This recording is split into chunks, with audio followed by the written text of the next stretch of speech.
What up, folks? Welcome back to Ultrazilla Toys, and today I have a review of the Mythic Legions, Advent of Decay, Brother Mandibulus.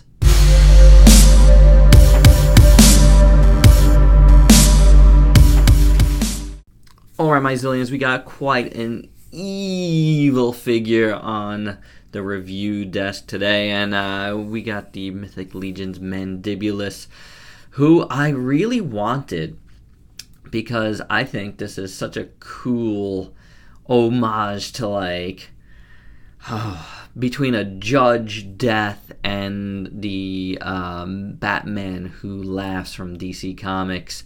There's definitely some influences there of both. I'm currently lettering the Batman Who Laughs, so it kind of made it a figure that I needed to have in my collection.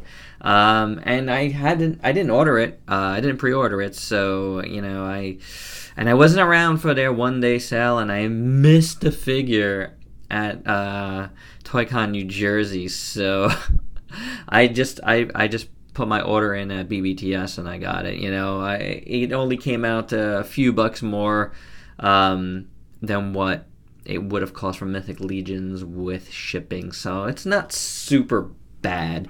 But yeah, this guy, I've been taking pics of him the last few days. You can check out my Instagram, and I've been doing some like painterly effects with him, and it's just like everything you'd want from like an evil fantasy toy. I don't know, this guy, I really like him a lot. Now, I gotta say, Mythic Legions, Four Horsemen, guys, you gotta include some directions with these things, because it's just impossible to figure out a few certain things without having to go in and like check out reviews, other reviewers' stuff. And when you do that, and you're doing it with a figure that you don't have reviews, everybody's just kind of guessing, So when like nobody has the directions, so it is what it is.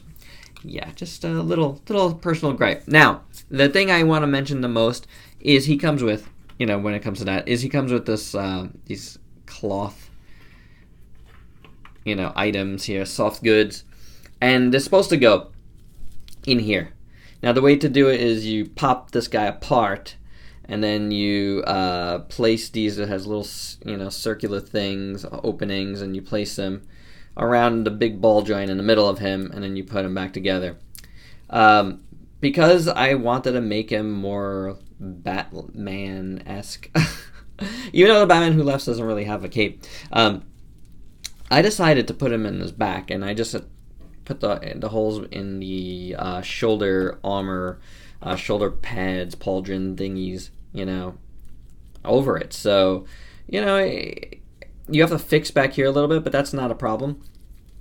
And I really think this looks cool. And I went reverse colors of this, and I kind of went the the colors of his shirt more, because it's up here. So I think it ends up looking really cool like that. A multicolored, two-colored, dual-colored cape.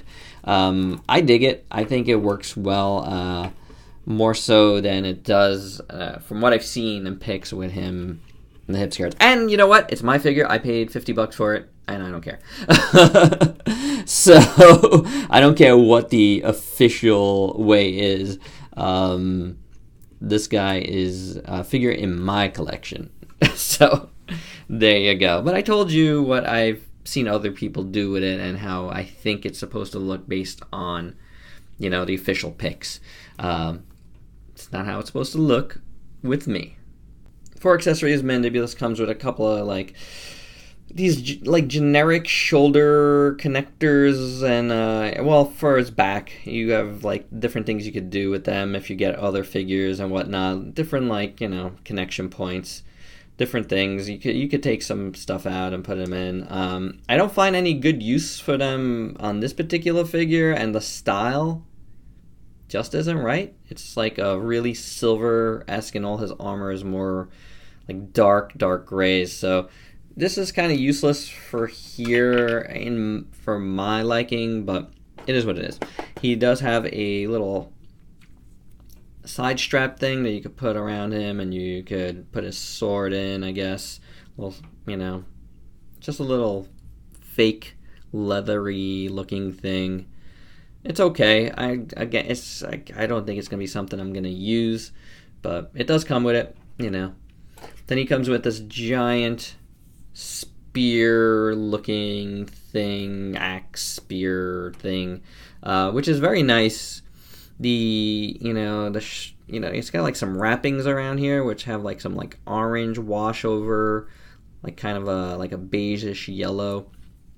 It's pretty cool, and I like it that it's not like uniform and it's just kind of haphazardly done. That's pretty good.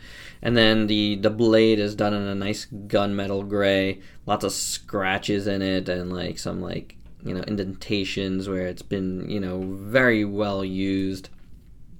So pretty cool there. And then the rest of the hilt is just brown or copperish actually.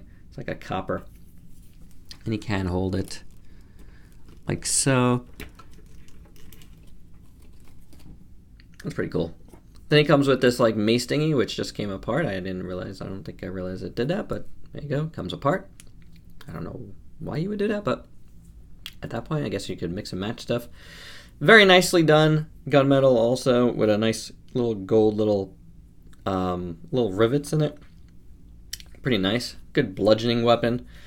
Kind of bludgeoning, like really bludgeoning, because these are kind of like blades on them.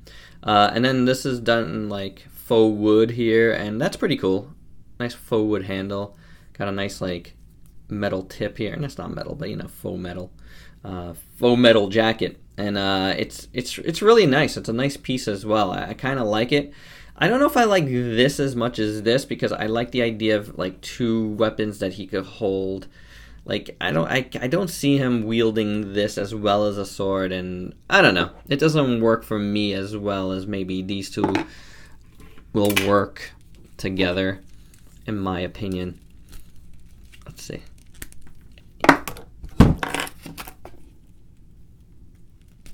Yeah, I like this. This feels like crazy barbarian skeleton undead dude. He's coming and he's gonna bludgeon you to death or chop you in half or something. You know what I'm saying? I think that's pretty cool. Of course, he does have this sword that he's holding here, which is really, really nice. The hilt is, and handle is very odd. Makes for some odd shapes there. With one going up, one going down. It looks like bone. It's supposed to, be like. And then you got some black, just kind of painted on. I don't know how good that looks, but the gold little hilt in the middle there is pretty good with the silver. That's pretty nice. And then the blade is very, very nice, and that nice gunmetal, very nicely done. Again, scratched up, pitted up, all over the place. And I really like the shape of this a lot. I like that hole. It's just a really nice looking sword, and I really like how he holds it as well. I mean, it's pretty cool. It looks weird, but it's fitting for this guy. More so than this, I think. Mandibulus also comes with a unhelmeted head here, a nice skull head with totally sunken eyes, which is, I guess, a spoiler for what the rest of him looks like. The teeth are really, really nicely done. Articulated jaw. How about that? On this one, that's pretty cool. I don't think it's the case there. His skull is all cracked up and yellowed up and really grimy and old looking. Really, really nicely done. Look at those teeth. Teeth are incredible on this thing. I really like it a lot. I love these little lines here, like he was like hit at some point. Probably what's cracked his skull. Maybe one of those, Maybe still got it on the other side too, so I don't know. But it's pretty cool. I won't be changing it. This is what I got it for. But it's a really, really nice head, and I definitely wanted to show you guys. And of course, like we said, he comes with these extra like cloth goods here. Really nice. And ugly, messy looking, dirty, bloody maybe. I don't know. Just weathered and dirty, and even this one has some like brown in there. I don't know how well my camera's picking it up, but there's like, yeah, there you go. I think you can see that, right? Some browns in there, so it'll give it a real nice dirty look. Really, really nicely done. I really dig it. So it's nice and frayed. So that's pretty cool. Now, since we're at the bottom here, let's take a look at him from the bottom. Now these armor pieces I've seen before, I believe on their Skeletor, Keltis, but here it's like taken to like the umpteenth like weathered look, with the gunmetal, with the rust looking stuff over it. It is just phenomenal looking. I love, love, love how this looks on both sides. Really great looking boots. Now, one of my little boot wings here seems to be going up. I think it's supposed to be like this, but I'm not 100% sure. They're not symmetrical, which kind of works for this figure, so I can't really fault it too much. Going up his legs, you see that armor continues. I love these like little X's here, and just that same aesthetic. Yeah. Continues on and looks really great here. Very nice design, and it's just like enhanced by the weathering on both, you know, the gunmetal and then the spray over it, which is like, or brush. I think it might be brushed on. You see it here on his little like front skirt here, and that looks really cool as well. So that is really nice. Like little gloss area. It does come off on your fingers a little bit, but it looks good on the red and the black there. Very nicely done. These side pieces look great. These are soft plastic, and it's got that same aesthetic going on. Really great design. I love how it feels like, you know, and it's not 3 pieces, but it feels like 3 separate pieces, or it feels like a lot of separate pieces, I should say. And then you got the little gold rivets all throughout, and that's beautiful looking, beautiful. You got the gold rivets here on this waist piece, which is a nice piece of armor there. So really good. You got some chainmail underneath here. Nice attention to detail there to give us that. Even this cod piece here is like totally weathered and nice. So that's pretty cool. This thing can come off, like it's on a little like peg there, so that could come off, and that's pretty good. Going up to his shirt, you know, you got the red on one side. It's very Spider-Man like in a way. I don't know. That's what I get out of it. Here you have probably one of the only places I feel like there's a mess up here. See how there's like a little bit of black there in the red line right there. Yeah, that's a bit unfortunate, because the rest of this feels like it's pretty solidly done, and you don't get any of that anywhere else. But you do get some nice folds and wrinkles here. Really good. My voice just went, yay! On the back, you got a hole there where you can put in one of these, you know, the pegs I showed you earlier. I tried to put this stuff in between there at one point, but it wasn't really working out for me. I found the best way to, if you're gonna do them up here, is with the shoulder pads, which look incredible. Now, these things again, if you saw my Keltis and Adamon review, like this is where I had problems with Keltis. They sent me 2 of the same, and I could never get in touch with them about getting me another one. Is what it is. But this, you know, thankfully it's perfect. You got some spikes here, some nice just contours and lines, and like good weathering. Again, you got some pitting in here, which looks really nicely done, spread throughout. Again, this just blows away those figures in my opinion. I just really like this guy so much more.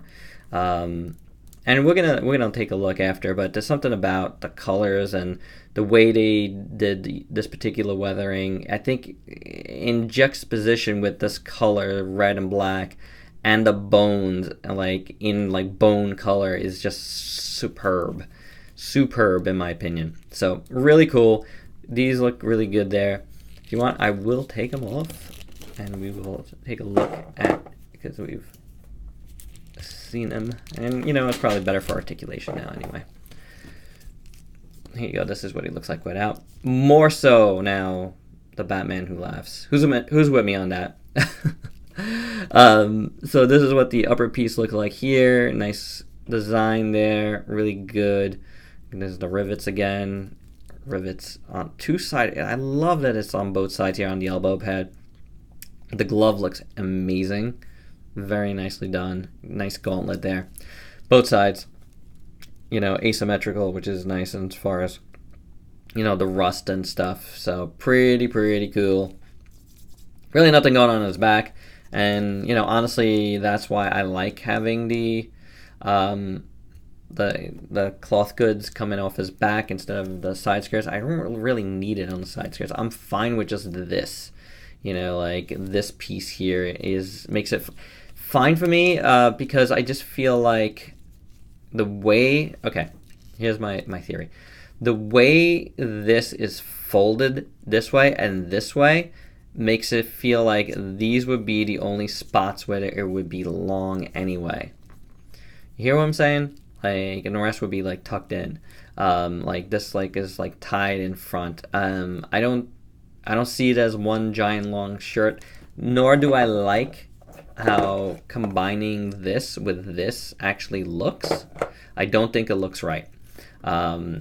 Having it on his back as a separate piece, as something different from this shirt, is, to me, a better way for me to display him. I really like it better that way, if that makes sense to you.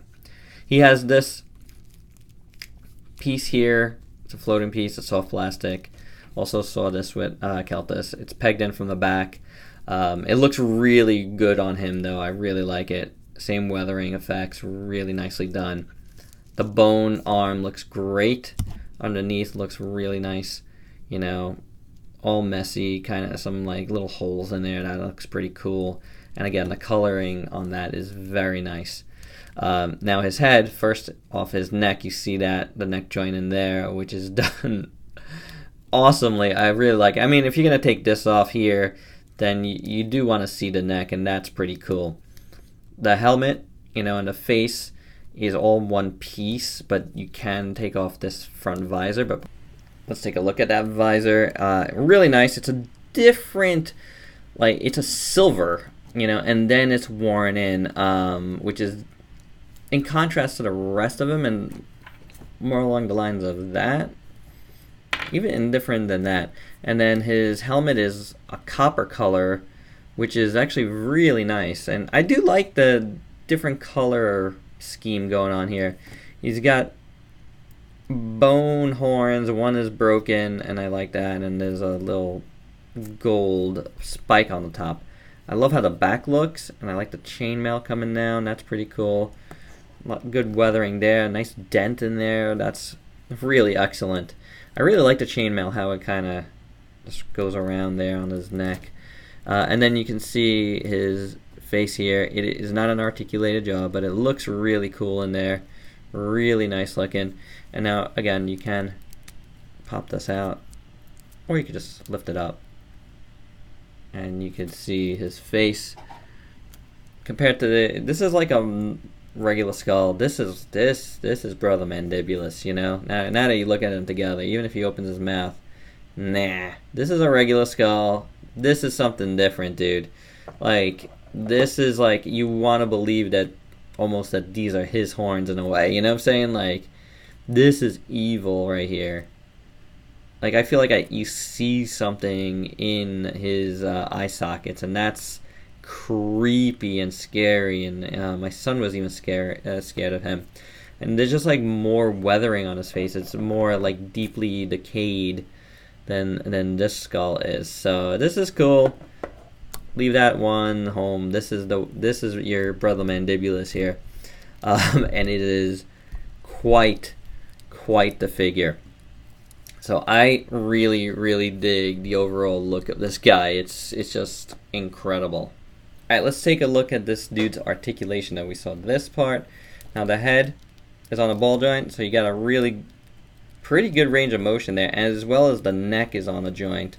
So you do have some nice movement in there. Really nice. Now the only articulation is at his waist here. And it's alright. Could be better if they included two pieces there, but this works. Articulation on this arm, you know, on the hinge swivel at the shoulder. It's a little bit hindered.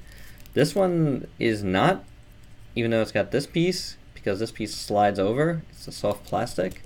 So that's pretty good. A little more articulation there on his arm there. So we'll take a look at both arms. Single joint at this wrist, and then you got a hinge swivel at here. On this side, hinge swivel as well. You do have rotation there. You do have rotation there. I don't know if I missed that or not. Single joint, and we saw that. So there you go there. As far as his legs, he can do the full splits on that and those types of hinges. So pretty good. You wouldn't expect it, but he can. And then he delivers a nice kick forward, and he can even go back, and that's good. He does have rotation in his thigh, which is nice. Single joint and the knee, but you get a good range of motion with it, so that's pretty cool. Hinge, rocker, action, swivel at the foot. So lots of good articulation to be had at the legs, to get him in a lot of poses. You know, I'd say the only place he really doesn't have like a ton is here, where he could have used a little bit more. But otherwise, I'd say that's pretty decent for this guy. Let's start our size comparisons with his brother Mandibulus' two opponents in my two sets of picks. We have the 3A Blind Cowboy and the Marvel Legends Lady Sif. I really like what I did with them. It's pretty cool. Yet to review any of these two figures. This guy, I have a new appreciation for. Like, this was one of those figures that I took out last year. Never, you know, I did an unboxed, and then never played around with. And after that, and I regret that, because this should have been on my top 17 of last year. You live and you learn. It's a really good figure, though. But anywho, there you go. Here's brother Mandibulus with the Cuddle Team leader and Figma Ted. Star Wars Black Series General Veers and Commander Wolf. Optimus Prime and Megatron from the new Siege series. And here he is with some Mythic Legion cohorts, Adamom and Keltis. And I did notice it's a combo. His boots are a combo of his feet and the rest of his boots. So, you know, you always get mixing and matching with their armors and stuff. Lots of reuse here. But it's always done, you know, really well and uniquely fits each figure. So that I appreciate. But that's how these guys look together. Final thoughts. This is a fantastic figure. I really love it. And thus far, it's my favorite. I only have a few Mythic Legions figures. I only started getting them, you know, last year, but I only picked up one last year, and, you know, two this year before this guy. So only a handful, not even a full handful yet.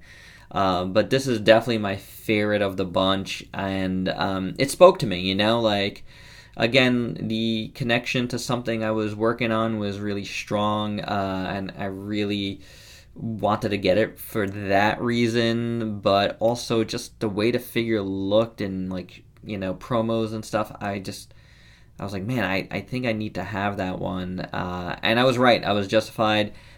He's well worth, I feel like, what I paid for him. You know, like, I get a lot of import toys, and the level of detail here and what you get, it's good. It's really up there. The quality is very high. I have very little bad to say about this. It's minuscule, so it's awesome. I really, really dig it. I think it's gonna score well on my overall tops of the year. I don't know. It has the advantage of being here pretty late, so these figures get here late always have possible little bit of advantage because they're very fresh. But this guy is awesome. I mean, nothing I've shown you here is not awesome. So yeah, it's a great figure. Definitely worth getting, seeking out and getting. And you don't even have to seek it out. Just go to Big Bad Toy Store and just pick yours up. All right, guys, you won't regret it. And that is my review. So let me know your thoughts on this one. If you could please like, comment, subscribe, and share. Till next time. Peace out, peeps.